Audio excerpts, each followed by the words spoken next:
Ny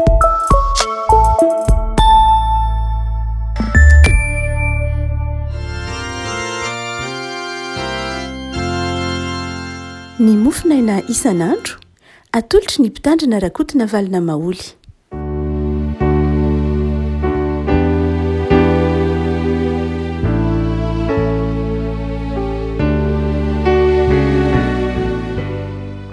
Faleraba tsika ny avakotratra ity zapotsy fa iraika amby telopolo ny volana may ity ny mofinaina izay voalahatra ny voiben'ny sampana sekoly alahady ho atsika ry havako dia ny boky ny asan'ny apôstôly.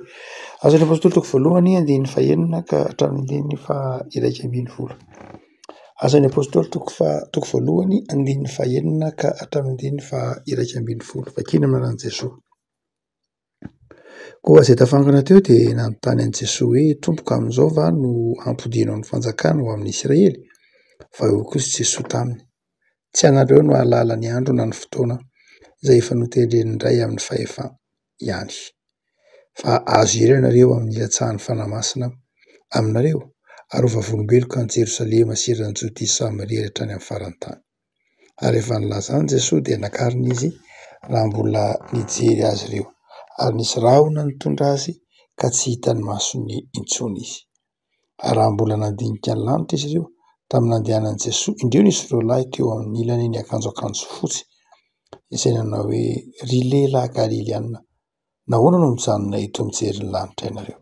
Iny Jesosy izay nampiakarina taminareo any an-danitra iny dia mbola ho avy tahaka ny nahitanareo azy niakatra ho any an-danitra. Ray masina manomasinana ny fahamarinana ny teninao no fahamarinana. Amen.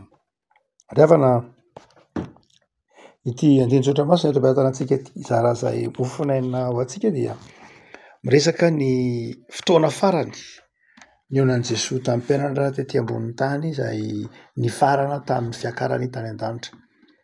Ny andininy fa iraika ambin'ny folo no hoentina mampahay anao riavako no izao farany herinandro izao. Ry lehilahy Galiliana, nahoana no mijanona eto mijery ny lanitra ianareo? Ry lehilahy Galiliana, nahoana no mijanona eto mijery ny lanitra ianareo?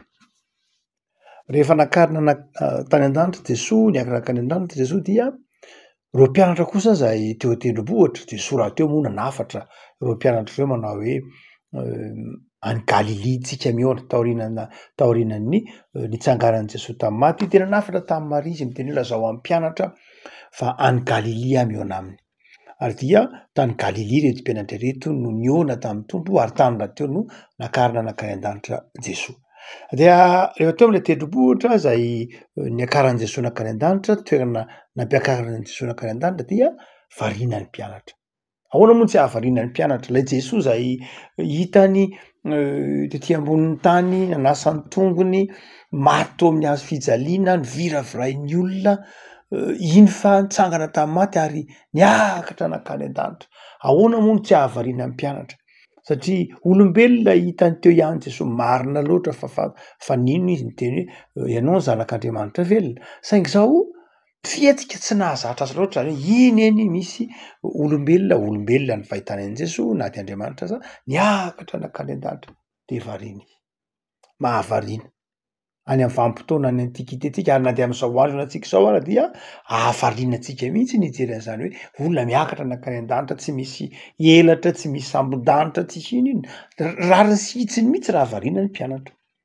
Ary dia mbanjina ny lanitra izy hoe zay tao am-pisain'ny mpianatra dia tsy notanisain'ny Lioka amin'ny asan'ny apôstôly. Inona re zao no ao an-tsain'i Jesosy hoe inona no an-tsain'ny mpianatra raha ohatra ka nahita an'i Jesosy niakatra nakany tany amin'ny raha ho any lanitra izy. Fa izao rehefa variana nijery ny lanitra tao ireo mpianatra ireo, variana nijery ny lanitra dia nisy anjery roalahy niteny manao hoe ry lehilahy Galiliana, nahoana mijanona eto mijery ny lanitra ianareo? Riavako hevi-panahy roa lehibe no azontsika tsoahana amin'ity tenin'ilay anjely ity. Dia izao ny lanitra izay mahavariana no mijery azy. Dia izao tsy tokony ho any amin'ny lanitra ihany ny masontsika. Tsy tokony ho any amin'ny lanitra ihany ny masontsika fa any amin'ny hafatry Jesosy.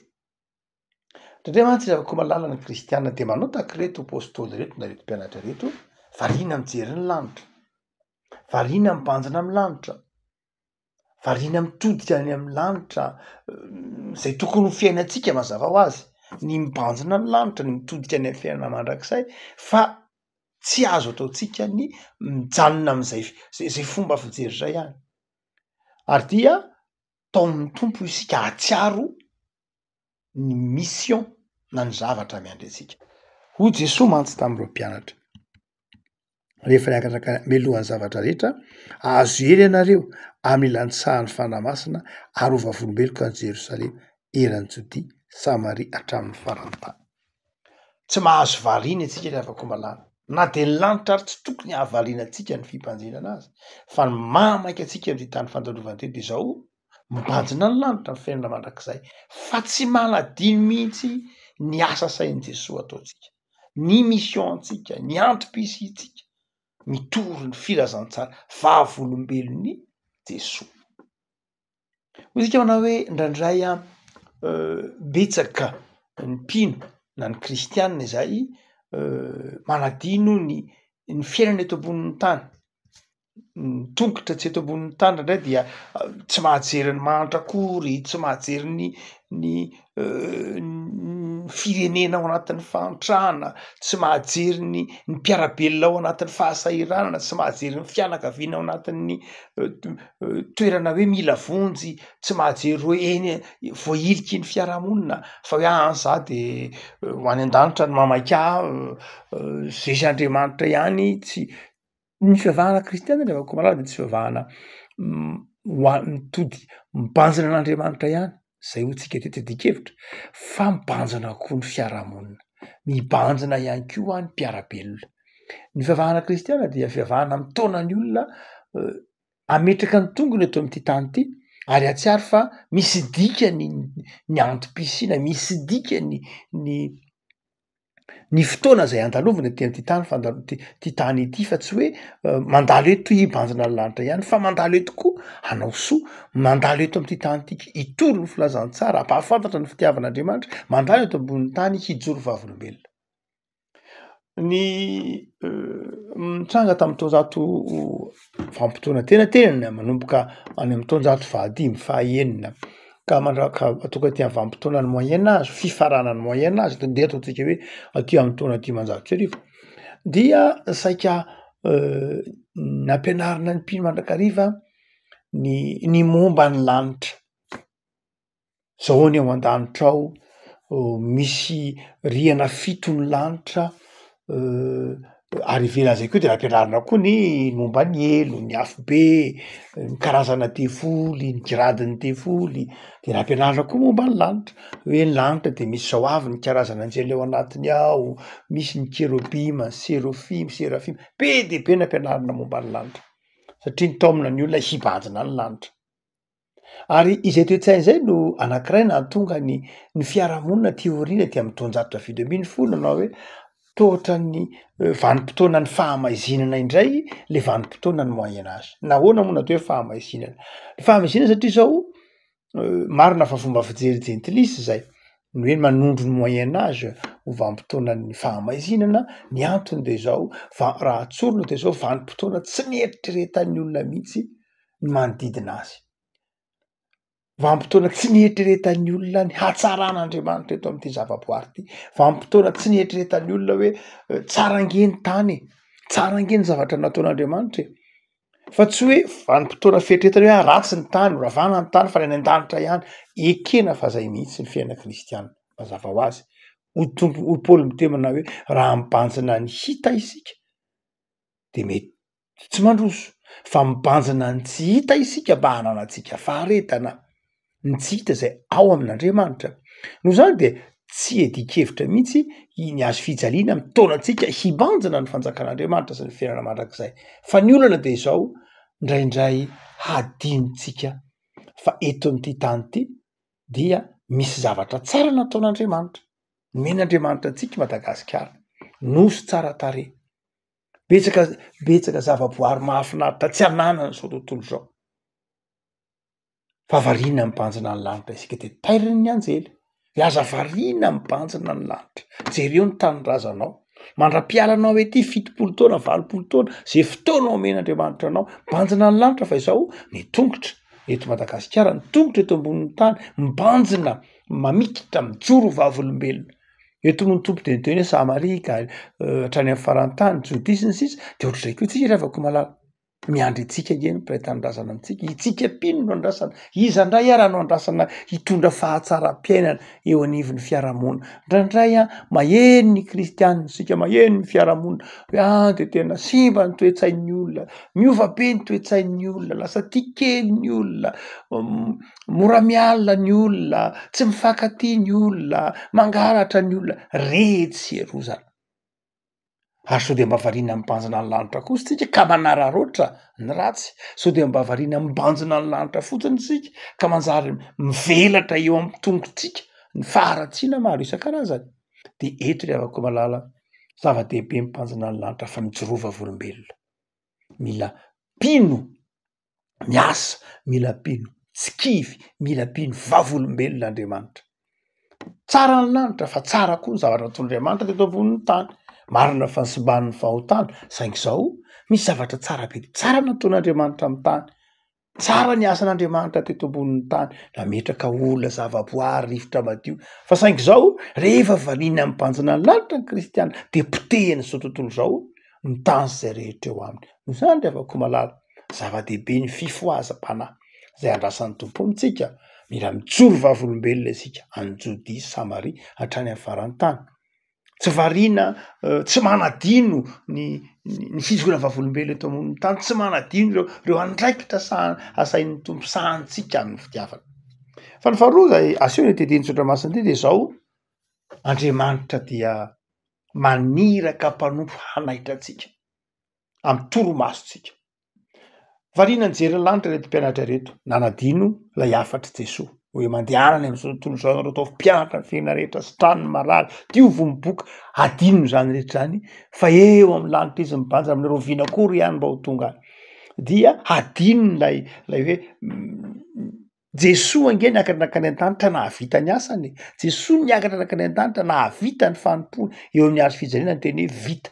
De zay koa nandrasana ampino, tsy manofy hoe eroviana no mahatonga any an-danitra na hoe alaivo zao Andriamanitra, ataovy maty androany Andriamanitra. Tsy misy kristianina manao izany, maniry ny ho faty. Fa ary maniry ny ho faty tsy hoe maniry ny ho faty ho amin'ny fahatsarana, fa maniry ny ho faty hiala andraikitra de efa tsy hanao intsony za tompo fa dia tsy maintsy vitanao ny andraikitra vao miala ety ianao. Zay ny mpianatra Jesoa. Jesoa dia nanafatra vita ny andraikitra, vita ny fanompona, vita ny azakazaka, zay vao mody ao amin'ny tompo. Dia ndraindray tsika variana, iza ny manaitra antsika ry havana, iza ny mampifoha antsika ao anatin'ny fahavarianam-panahintsika io? Andriamanitra ihany. Hoy ny filazan'ny asan'ny apôstôly azy, Luka moa nanoratra ny bokin'ny asan'ny apôstôly, de nisy anjely roa lahy teo anilany ny akanjo fotsy de nanaitra azy. Ino ty ataonareo? Fa manino ianareo ny variana? Iny Jesoa iny nge mbola ho avy, iny Jesoa iny ho avy, fa mandehanina nareo mijoro vavolombelona. Havako malala, misy olona be dehibe nge ataon'Andriamanitra fiasana manaitra antsika eny amin'ny fiarahamonina.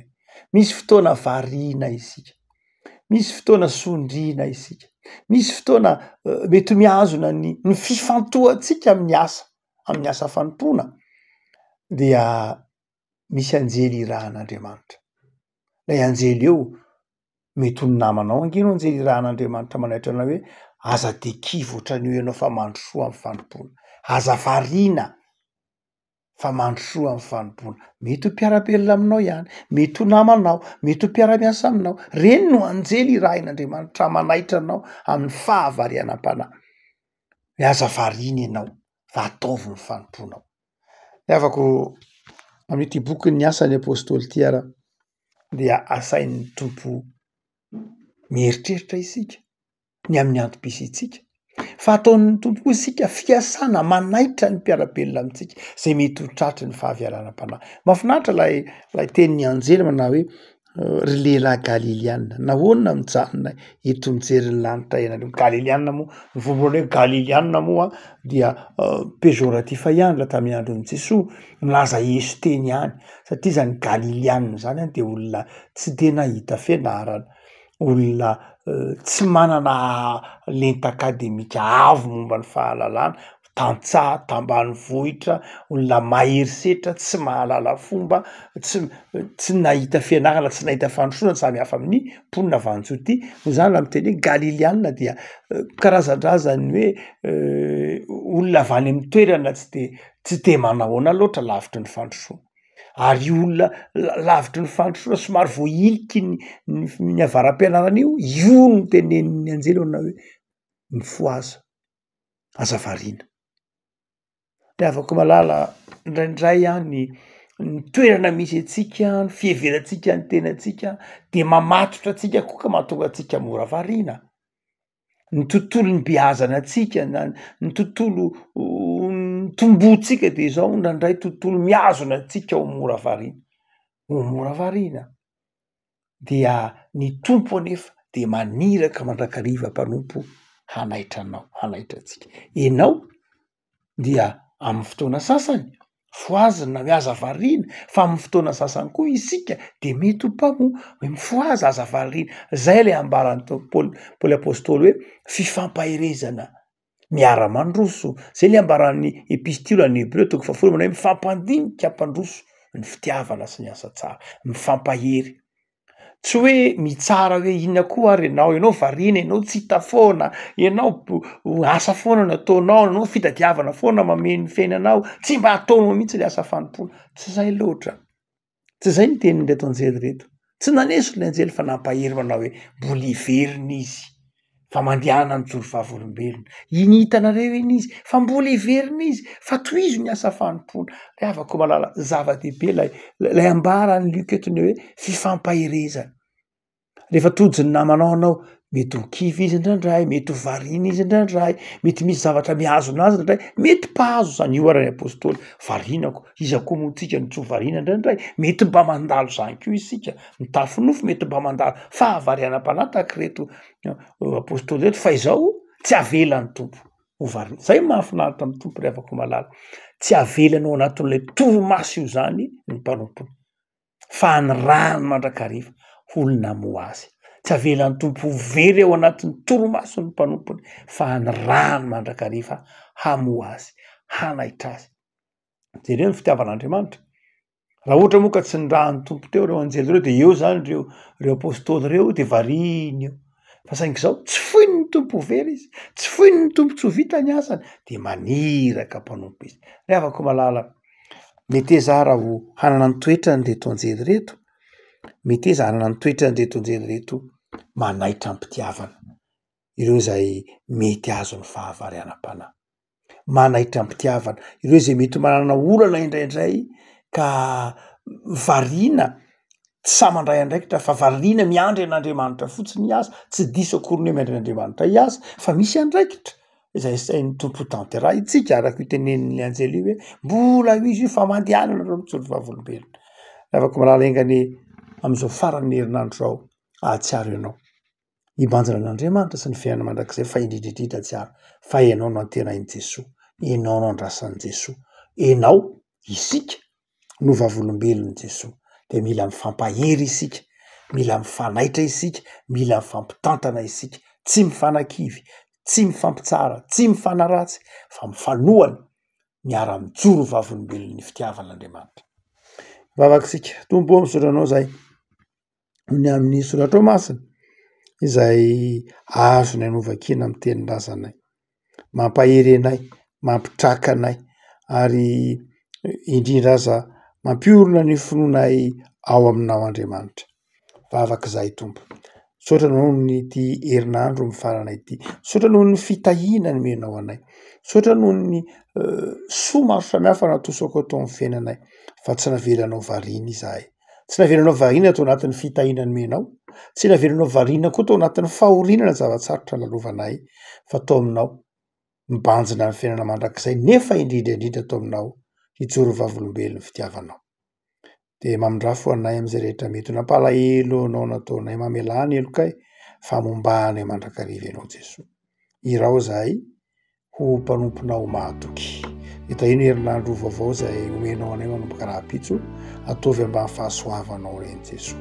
Amin'ny anatsoa Kristy mpamonjy. Amen.